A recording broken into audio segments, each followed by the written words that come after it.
Hi everyone, welcome back to my another video. Today I am going to show in this video how to clear the history of run command on your Windows 10 or Windows 11. So before going to start the video, if you are not subscribed to my channel, please subscribe. So let's start the video. Guys, if you want to delete the history of this run command, you can see here this is the history what you have recently searched for, and you want to delete all these histories, then I will show you how to do this. First of all, you have to just click on this search menu, then type here regedit. Click on this registry editor. In this you can see here HKey current user, double click and expand it. After that, expand this software.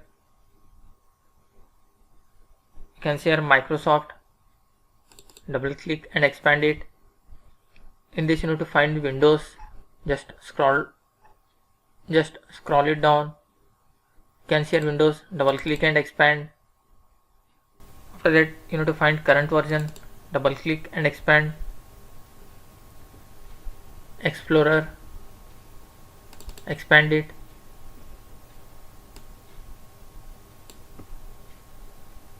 After that, in this you need to find run MRU. Come to the right side. Here you will find the history. As you can see, these are the commands what you have typed. Just select that, right click and delete. Then click on yes and the history will be deleted. Like this you have to do one by one. And close this window. That's it guys. So in this way you can delete or clear the search history of your run command. Thanks for watching. Hope if you like this video, please like, share and don't forget to subscribe.